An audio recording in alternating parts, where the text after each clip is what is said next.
मेरे प्रिय भाई बहनों, आप सभी को मेरा नमस्कार। आज मैं आपके सामने दो विशेष बातों के बारे में बात रखना मांगता हूं, और वो है आपके दो हाथ। जी हाँ, आपके वो दो अमूल्य हाथ। अब मैं विनती करूंगा कि आप उन दोनों हाथों को अपने सामने रखें और देखें। वो दो हाथ, दायां हाथ और बायां हाथ, दोनों में हम सबों के पास 5-5 उंगलियां हैं। 10 मिला करके 10 हो गई। ठीक है, ये आपके हाथ कितने मूल्यवान है, कभी आपने सोचा? ये हाथ जो परमेश्वर ने आपको दिया है, वो काम करने के लिए दिया है, अच्छी बातों को करने के लिए दिया है। अगर समझ लीजिए, अगर मेरे पास या आपके पास हाथ नहीं होते तो हम क्या करते? हम कुछ भी काम नहीं कर सकते थे, है कि नहीं?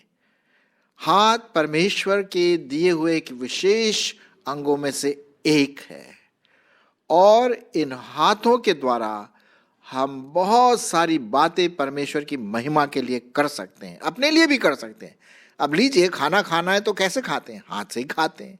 काम करते हैं तो कैसे करते हैं? हाथ से ही करते हैं। टाइपिंग करना है तो किससे करते हैं? हाथ से ही करते हैं। कोई बोझ उठाना है तो हाथ से ही करते हैं। जी हाँ, हम अपने हाथों से कई प्रकार के काम करते हैं, और इसीलिए बहुत जरूरी है कि आप और मैं इन हाथों के लिए जो अमूल्य अंग जो परमेश्वर ने आपको और मुझको दिया है, हम परमेश्वर का धन्यवाद करें। सो आइए, इन अमूल्य अंगों को हम कैसे सकारात्मक रूप से अपने लिए और परमेश्वर की महिमा के लिए इस्तेमाल कर सकते हैं। पहली बात हम देखते हैं कि बाइबल बताती है कि हमें आलसी नहीं बनना है, हाथ धर के नहीं बैठना है और सोचे कि कोई हमें खाना खिलाएगा। नहीं नहीं नहीं नहीं नहीं, हमें अपने हाथों से काम करना है। पौलुस इस बात को बहुत साफ रीति से दर्शाता है। मैं आपके लिए पढ़ूंगा 2 थेसलोनियों 3:7-11। 2 थेसलोनियों 3:7-11। क्योंकि तुम आप जानते हो कि किस रीति से हमारी सी चाल चलनी चाहिए, क्योंकि हम तुम्हारे बीच में आलसी तरीके से न चले और किसी की रोटी मुफ्त में न खाए, पर परिश्रम और कष्ट से रात दिन काम धंधा करते थे कि तुम में से किसी पर भार ना हो। यह नहीं कि हमें अधिकार नहीं, पर इसलिए कि अपने आप को तुम्हारे लिए आदर्श ठहराए कि तुम हमारी सी चाल चलो। और जब हम तुम्हारे यहां थे तब भी यही आज्ञा तुम्हें देते थे कि यदि कोई काम करना ना चाहे तो खाना भी ना खाए। बहुत साफ रीति से लिखा हुआ यहाँ 11 पद। और हम सुनते हैं कि कितने लोग तुम्हारे बीच में आलसी चाल चलन चलते हैं और कुछ काम नहीं करते और औरों के हाथ में हाथ डाला करते हैं। कितना साफ लिखा मेरे प्रियो। परमेश्वर ने आपको और मुझको ये हाथ दिए हैं ताकि हम इससे परिश्रम करें, काम करें। जी हाँ, चाहे वो किसी भी प्रकार का काम, जो अच्छा काम जिससे हम रोटी कमा सके, आलसी ना बने। इस बात का आप ध्यान रखिए और मैं भी ध्यान रखूंगा। एक और पद इसी से संबंधित मैं आपके लिए पढ़ना मांगता हूं, इफिसियों 4:28। इफिसियों के पत्री और उसका 4 अध्याय और 28 पद। क्या लिखा हुआ है? चोरी करने वाला फिर चोरी ना करे, वरन भले काम करने में अपने हाथों से परिश्रम करे, इसलिए कि जिसे प्रयोजन हो उसे देने को उसके पास कुछ तो हो। कितना साफ लिखा हुआ है। भले काम करने में अपने हाथों से क्या करें? परिश्रम करें, परिश्रम करें। हम आलसी ना बने, जितना हो सके हम मेहनत करें अपने हाथों से, ये बहुत जरूरी है। अब लीजिए, हमारे प्रभु यीशु मसीह के बारे में जब हम पढ़ते हैं, वो कौन थे? वो बढ़ई के पुत्र थे, जो हम देखते हैं बढ़ई के पुत्र का कहने का मतलब मनुष्य रीति से, हालांकि वो परमेश्वर के पुत्र थे, परमेश्वर हैं, लेकिन जब वो पृथ्वी में थे तो उनके पिता जो यूसुफ थे वो कौन थे? बढ़ई थे। और मैं सब जरूर सोचता हूँ, और आप भी जरूर जानते होंगे कि यीशु मसीह जब तक मिनिस्ट्री में नहीं आए, सेवकाई में नहीं आए, वो हमेशा अपने हाथों से वो काम किया करते थे, अपने पिता की सहायता जरूर करते थे, बढ़ई का काम, है ना। तो हम देखते हैं कि हमारे हाथ परिश्रम करने के लिए दिए गए हैं। फिर हम दूसरी बात, एक और बात देखते हैं इसमें, और वो है कि हम इन हाथों से परमेश्वर की आराधना और महिमा भी करते हैं। पुराने नियम में और आज भी जब भी हम वर्शिप करते हैं, आराधना करते हैं, हाथों को उठा करके परमेश्वर की महिमा करें। जी हाँ, हाथ उठाने में बहुत इंटरेस्टिंग फीलिंग आती है। मैं भी करता हूँ हाथ उठा करके, और शायद आप भी करते होंगे। अपने हाथों को परमेश्वर की महिमा के लिए उठाएं, और यही हाथ उसके सामने आराधना और स्तुति और प्रेज कर सके। मैं कुछ पदों को आपके लिए इससे संबंधित पढ़ूंगा। मैं पढ़ूंगा भजन संहिता 63 और 4 पद। भजन संहिता उसका 63वां अध्याय और 4 पद। हालांकि कई जगह लिखा हुआ है इन सब बातों के बारे में, हाथ उठाने के बारे में, कि किस प्रकार से परमेश्वर की आराधना स्तुति हम हाथ उठा करके कर सकते हैं। भजन संहिता 63 उसका 4 पद सुनिए क्या वचन कहता है। इसी प्रकार मैं जीवन भर तुझे धन्य कहता रहूंगा और तेरा नाम लेकर अपने हाथ उठाऊंगा। हालेलुया। तो आप अपने हाथों को उठा करके परमेश्वर की ओर देख करके आराधना, महिमा और स्तुति कर सकते हैं। भजन संहिता 88 और उसका 9 पद। भजन संहिता 88 और उसका 9 पद देखिए, वहां भी कुछ इसी प्रकार से लिखा हुआ है। यहां लिखा हुआ है, दुख भोगते भोगते मेरी आंखें क्या हो गई? धुंधला गई है। हे यहोवा, मैं लगातार तुझे पुकारता और अपने हाथ तेरी ओर फैलाता हुआ आता हूं। है कि नहीं? बहुत अच्छा लिखा हुआ। हम और आगे बढ़ेंगे, हाथ के बारे में देखते हैं किस प्रकार से हम अपने हाथों को परमेश्वर की महिमा के लिए इस्तेमाल। एक बात आप ध्यान में रखिए कि जब हम हाथ की बात करते हैं, आराधना, स्तुति, प्रार्थना वगैरह, जब हम सोचते हैं इसके बारे में, हमारे हाथ पवित्र होना चाहिए। इस बात का आप ध्यान दीजिए। तो यहां पर हम देखते हैं अपने हाथों को प्रार्थना के लिए भी फैलाएं। आपने देखा होगा जो बेगर्स होते हैं, जो भीख मांगने वाले होते हैं, वो क्या करते हैं? अपने हाथ पॉकेट में रख करके नहीं भीख मांगते, क्या करते हैं? वो हाथ को आपके सामने फैलाते हैं, गिड़गिड़ाते हैं, और फिर वो एक्सपेक्ट करते हैं, ऐसी अपेक्षा करते हैं कि आप उन्हें कुछ देंगे। मेरे प्रियो, आइए हम अपने हाथों को लिटरली, अक्षरशः अपने हाथों को परमेश्वर के सामने उठाएं, प्रार्थना हम उसमें करें। मैं आपके लिए पढ़ूंगा। पाया जाता है जो पद यहाँ पर हम देखते हैं वो है 1 तिमोथी 2 अध्याय 8 पद। 1 तिमोथी 2 अध्याय 8 पद सुनिए परमेश्वर क्या कहता है। यहाँ लिखा हुआ है, इसलिए मैं चाहता हूं, पौलुस लिख रहा है तिमोथी को, इसलिए मैं चाहता हूं कि हर जगह पुरुष बिना क्रोध और विवाद के पवित्र हाथों को उठा करके प्रार्थना किया करें। कौन से हाथों को? पवित्र हाथों को। पवित्र हाथों का मतलब ये नहीं कि साबुन से धो लिया और पवित्र बन जाए। पवित्र हाथों का मतलब है पवित्र जीवन, पवित्र मानसिकता, पवित्रता पूरे व्यक्तित्व में, है ना। तो जब हमारा जीवन, हमारा शरीर, हमारा व्यक्तित्व जब पवित्र है तो हम अपने हाथों को परमेश्वर के सामने फैलाएं। और क्या लिखा हुआ है? बिना क्रोध और विवाद के अपने हाथों को उठाकर क्या करें? प्रार्थना करें। प्रार्थना करे। ये परमेश्वर का वचन है प्रियो, ये वो हाथ है परमेश्वर ने जो दिए हैं आपको और मुझको, उसकी महिमा के लिए, उसकी आराधना के लिए, परिश्रम करने के लिए है, प्रार्थना करने के लिए है।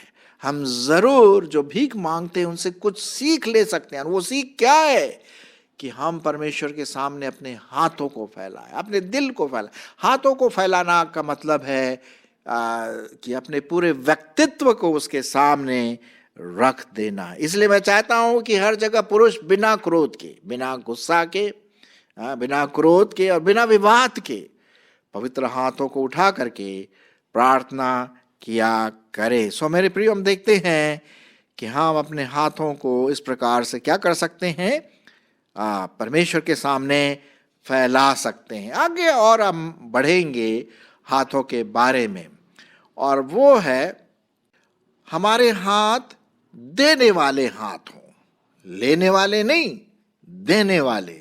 जी हाँ, जब भी हम किसी को कुछ देते हैं, चाहे सामान हो या पैसा हो, तो किससे देते हैं? अपने हाथों से देते हैं। चर्च में हम जब जाते हैं, कलीसिया में, तो जो हमारा दान है और जो हमारा टाइद है ना, दशमांश है या जो भी है, हम क्या करते हैं? हाथ से देते हैं। तो हमारा हाथ गिविंग हैंड होना चाहिए, दान देने वाला हाथ होना चाहिए। परमेश्वर के वचन में बिल्कुल साफ लिखा हुआ है। प्रभु यीशु मसीह ने क्या कहा, सुनिए परमेश्वर का वचन मैं आपके लिए पढ़ूंगा। मत्ती उसका 6 अध्याय 3 से 4 पद। मत्ती उसका 6 अध्याय 3 से 4 पद। सुनिए परमेश्वर का वचन क्या कहता है। परंतु जब तू दान करे, जो तेरा दाहिना हाथ करता है उसे तेरा बायां हाथ न जानने पाए, ताकि तेरा दान गुप्त रहे, और तब तेरा पिता जो गुप्त में देखता है तुझे प्रतिफल देगा। तो हम दान कैसे करते हैं? हाथ से करते हैं। और बहुत अच्छी बात यहाँ पर लिखा हुआ है परमेश्वर के वचन में। प्रभु यीशु मसीह ने कहा कि जब हम दान दें तो ढिंढोरा ना पीटे कि अरे मैंने ये दान दिया, मेरा नाम वहां पर लिख दिया जाए। नहीं नहीं नहीं नहीं, फिर तो दान बेकार गया परमेश्वर की दृष्टि में, है ना। लोग खुश हो जाएंगे, परमेश्वर खुश नहीं होगा। तो जब हाथ से हम दान करें तो मेरा दाहिना हाथ जो देता है, बायां हाथ न जाने, इसका मतलब ये है कि हम किसी को इसके बारे में न बताएं। किसी को नहीं पता होना चाहिए, सिर्फ परमेश्वर को ही पता होना चाहिए। फिर परमेश्वर आपको आशीष देगा। हाँ, ये तो पक्की बात है। मैं इन बातों के बारे में सीख रहा हूं, और मैं सिर्फ ऐसे नहीं बोल रहा हूं आपसे, मैं प्रैक्टिकली कोशिश कर रहा हूं परमेश्वर के अनुग्रह से। तो आइए हम दान देना सीखें दूसरों को, जो गरीब हैं, चर्च में हैं, हम दान दें। एक और पद मैं आपके लिए पढ़ूंगा इसी से संबंधित, और वो पाया जाता है 2 कुरिन्थियों 9 अध्याय 6 से 8। 2 कुरिन्थियों उसका 9 अध्याय 6 से 8 पद। सुनिए परमेश्वर का वचन क्या कहता है। परंतु बात तो यह है कि जो थोड़ा बोता है वो थोड़ा काटेगा भी, और जो बहुत बोता है वो बहुत काटेगा भाई। हर एक जन जैसा मन में ठाने वैसा ही दान करे। यहां पर दान की बात आ रही, मतलब गिविंग हैंड्स, अपने हाथ से दान करे। हर एक जन जैसा मन में ठाने वैसा ही दान करे, न कुड़ कुड़ के और न दबाव से, क्योंकि परमेश्वर हर्ष से देने वाले से क्या रखता है? प्रेम रखता है। कितनी बढ़िया बात परमेश्वर के वचन में लिखा हुआ है। परमेश्वर सब प्रकार का अनुग्रह तुम्हें बहुतायत से दे सकता है, जिससे हर बात में और हर समय सब कुछ जो तुम्हें आवश्यक हो तुम्हारे पास रहे, और हर एक भले काम के लिए तुम्हारे पास बहुत कुछ बन सके। सो मेरे प्रिय भाई बहनों, जब भी आप दान दें तो हाथ से दें। हमारा बायां हाथ ना जाने कि दायां हाथ दे रहा है, तो दान देने वाला हाथ हो सके। सिर्फ लेना ही लेना नहीं है देना भी सीखना है ना। तो एक तो ये बात हम यहाँ पर देखते हैं हाथ के बारे में। अच्छा, आगे बढ़ेंगे, और एक और चीज यहाँ पर परमेश्वर का वचन कहता है हाथों के बारे में, और वो है हमारे हाथ दूसरों की सहायता के लिए भी इस्तेमाल हो सके, है ना। कोई वृद्ध व्यक्ति जा रहा है सड़क में तो हम अपने हाथ से उसे पकड़कर सड़क क्रॉस करवाएं। हो सकता है हमारे बुजुर्ग हमारे घर में हो, हम उनकी सहायता करें। अगर किसी को ड्राइविंग की ज़रूरत है और मैं ड्राइविंग करता हूँ स्कूटर में, कार में, तो आइए अपने हाथ से उनकी सहायता करें, ड्राइविंग करें, है कि नहीं। कई प्रकार के सामान यहाँ से वहाँ ले जाना, दूसरों की सहायता करना, हाँ, ये तो बहुत अच्छी बात है। मैं आपके लिए पढ़ूंगा रोमियो उसका 12वां अध्याय 13 पद। रोमियो की पत्री उसका 12वां अध्याय और 13 पद। क्या लिखा हुआ है? पवित्र लोगों को जो कुछ अवश्य हो उसमें उनकी सहायता करो। पहुनाई करने में क्या लगे रहो? लगे रहो। हाँ, ये तो बात है। सो जो कुछ हम अपने लोगों के लिए, विशेष करके हमारे जो मसीह भाई बहन हैं, अंकल आंटी हैं, दादा दादी, नाना नानी जो भी हैं, जितना हो सकता है कोई भी सहायता, यहाँ से वहाँ जाना, किसी के लिए दवाई लाना, ये भी सहायता है ना। किसी को हाथ में पकड़कर इधर से उधर ले जाना, कई बातें हैं। जितना हो सके हम अपने हाथों के द्वारा दूसरों की सहायता करें। जी हाँ, ये हाथ परमेश्वर ने दिए हैं कि हम उसकी महिमा के लिए इस्तेमाल करें। जी हाँ, और आगे बढ़े, हाथों के बारे में और देखें। एक और है, हमारा जो हाथ है वो संगति वाला हाथ भी हो सके। हाँ, द हैंड ऑफ फेलोशिप, एक संगति वाला भी हाथ होना चाहिए। मैं आपके लिए पढ़ूंगा गलतियों की पत्री उसका 2 अध्याय 9 पद। गलतियों की पत्री उसका 2 अध्याय और 9 पद। क्या लिखा हुआ है? यहां पर लिखा हुआ है, और जब उन्होंने उस अनुग्रह को जो मुझे मिला था जान लिया, तो याकूब और कैफा और यूहन्ना ने, जो कलीसिया के खंबे समझे जाते थे, मुझको और बरनबास को संगति का दाहिना हाथ देकर संग कर लिया कि हम अन्य जातियों के पास जाएं और वे खतना किए हुए के पास। आपने देखा होगा जनरली क्या होता है, 2 प्रकार की ग्रीटिंग्स होती है। एक तो हमारे भारतवर्ष में क्या ग्रीटिंग्स है, हम अपने हाथों से क्या करते हैं, दूर से नमस्कार करते हैं हाथ जोड़ करके। और दूसरा जनरली क्या होता है, हाथ मिला करके ग्रीटिंग्स करते हैं। और भाई कैसे, उसका हाथ और हमारा हाथ मिलता है और खूब जोर से पड़ के, और भैया कैसे हो, और दीदी कैसे हो, है ना। हालांकि आजकल कोरोना के समय में शायद हाथ उतना ना मिलाएं, वो अलग बात है। लेकिन मेरा कहने का मतलब, बाइबल का कहने का मतलब, हैंड ऑफ फेलोशिप का मतलब है एक सूचक है। हैंड ऑफ फेलोशिप का मतलब हम उसको अपने परिवार में, अपने संगति में क्या करते हैं, ग्रहण करते हैं। इसको बोलते हैं संगति देने वाला हाथ। संगति देने वाला हाथ, हम उसको एक्सेप्ट करते हैं, है ना। तो ये भी बात हम देखते हैं, द हैंड ऑफ फेलोशिप। और फिर एक बात और हम देखेंगे और उसके बाद ख़त्म करेंगे हमारा आज का जो विषय है हाथ के बारे में।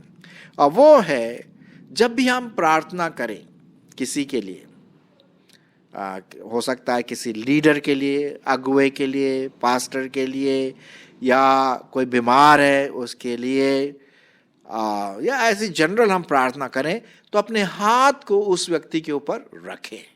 लेइंग ऑफ हैंड्स, अपने हाथ को उसके ऊपर रख करके हम प्रार्थना कर सकते हैं। लेकिन इस बात का ध्यान रहे मेरे प्रियो कि हथड़ बतड़ में जल्दबाजी ना करें। अगर आप सोचते हैं कि आपका जीवन उतना ठीक नहीं है, पवित्र नहीं है, कुछ गड़बड़ी है, तो फिर मैं ये बोलूँगा कि आप अपना हाथ ना रखें। लेकिन अगर आप पवित्र हैं, परमेश्वर की दृष्टि में आप बिल्कुल, आपका जो विवेक है शुद्ध है, तो आप ज़रूर हाथ रखें। इस बात का ध्यान रखें, क्योंकि हमारे हाथ पवित्र होना चाहिए। जैसे मैंने अभी पढ़ा था 1 तिमोथी 2 अध्याय 8 पद में क्या था, अपने पवित्र हाथों को। तो अगर मेरे हाथ, मेरा जीवन पवित्र है, तब मैं दूसरों को प्रार्थना करने के लिए अपने हाथ उसके ऊपर, उसके सिर पर रख करके प्रार्थना कर सकता हूँ या आप कर सकती हैं, जो भी है ना, उससे भी एक बड़ा फर्क पड़ता है प्रियो। जब हम हाथ रख करके किसी लीडर के लिए, अगुवे के लिए विशेष उसको डिसीजन बनाना है तो उसके लिए हम हाथ रख करके प्रार्थना कर सकते हैं। सो मेरे प्रियो, आज हमने देखा कि हाथ कितना महत्वपूर्ण अंग है हमारे लिए, कितना अनमोल बहुमूल्य ये अंग परमेश्वर ने आपको मुझको दिया है। इन्हीं हाथों के द्वारा हम परमेश्वर की महिमा करें, कमाएं, आलसी ना बने, और जो बातें मैंने आपके सामने रखी उस पर ज़रूर ध्यान दीजिए। सो फिर से अपने हाथों को देखिए, हाँ देखिए देखिए, और परमेश्वर को धन्यवाद दीजिए, और इन हाथों के द्वारा परमेश्वर की महिमा हो सके।